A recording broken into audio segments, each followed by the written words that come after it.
My name's David, and the Chronological Bible Reading for September 11th is Ezekiel chapters 44 and 45. In the Spirit, Ezekiel is continuing his tour of this temple grounds that has yet to be built physically that any historian is aware of. The sanctuary's outer gate that faced east was closed, and Yahweh told Ezekiel that is to remain closed. Yahweh, God of Israel, went through that gate, and no one else ever is to use it. Verse 3 says, "The prince himself will sit in that gate and have a meal before Yahweh." That word prince could also be translated as captain or leader, and it appears to be referencing a human, likely a priest, because the same Hebrew word is used repeatedly in chapter 45 and always refers to human leaders. Chapter 45 verse 9 says, "You have gone too far, princes of Israel. Put away violence and oppression and do what is right. Put an end to your evictions of my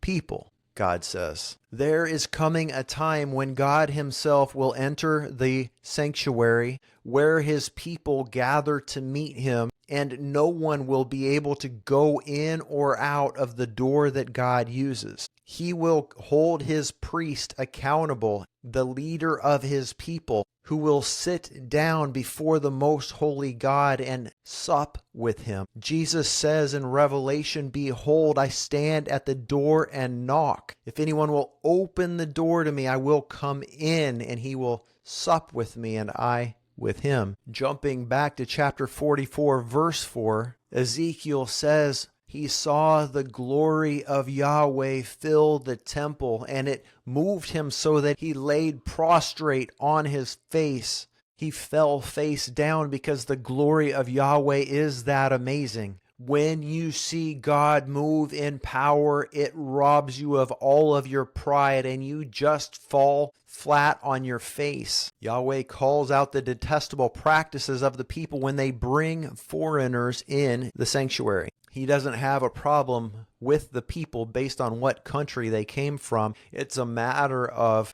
how they've prepared their hearts or not prepared their hearts. God is calling out in these verses where he says, "You've brought in foreigners, people who have not prepared their hearts." Why is it that the church is catering more toward the unbeliever than it is to the God whom it supposedly represents? God says in verse 9, "No foreigner, uncircumcised in heart and flesh, may enter my sanctuary, not even if they're with the Israelites." We need to come to the understanding that God has a set way that he likes things done, that he deserves to have his name high and lifted up, and he will obtain the glory that is due his name. One day soon, he is going to unveil himself, and we will all be undone. He is worthy of all our praise, and he will obtain for himself all our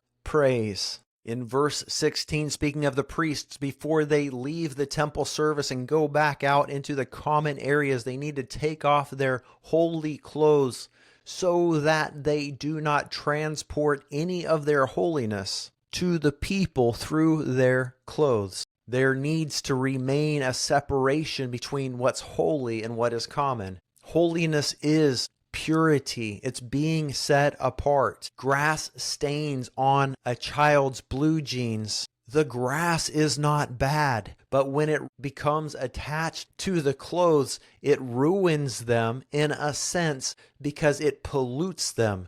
There's nothing wrong with the grass. It just doesn't belong on the blue jeans. God's creation is not bad, but it cannot come into contact with the one who created it unless it's in its proper, holy, pure form. In verse 23 of the priest, it's said that they are to teach God's people the difference between the holy and the common, and explain to them the difference between the clean and the unclean. Maybe part of the church's problem today is that no one's teaching the people the difference between the holy and the common, the difference between the clean and the unclean. Those who are priests among you, God says, I am their inheritance.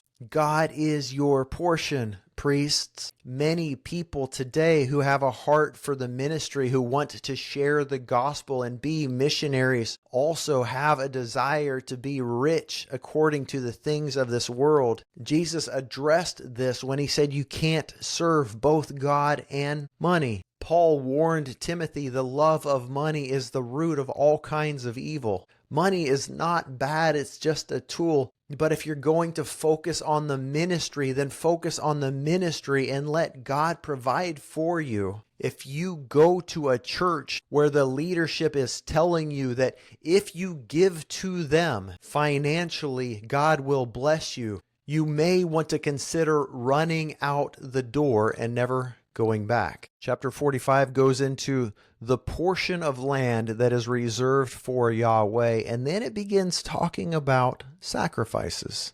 Jesus has since come, and we all agree that he put an end to the sacrifice forever, that he died once and for all, and that all things have now been made new. There's no longer a need for a sacrifice, and so there's no longer a need for a physical temple where sacrifices are made.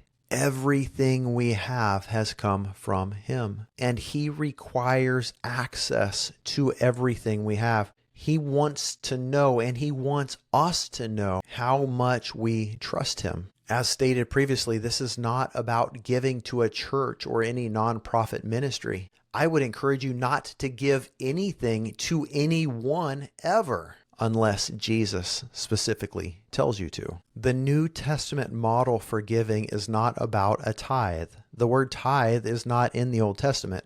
The New Testament model is those who had an excess laid it at the apostles' feet. All of their needs were met. They had everything in common, and they were in one accord. How glorious it will be, my friends, when God, at the fullness of time, restores us to him, and we are physically in his presence at all times, where he is our light, protection, and there's no distraction or misunderstanding, and we are able to see him with our eyes and feel his warmth on our skin.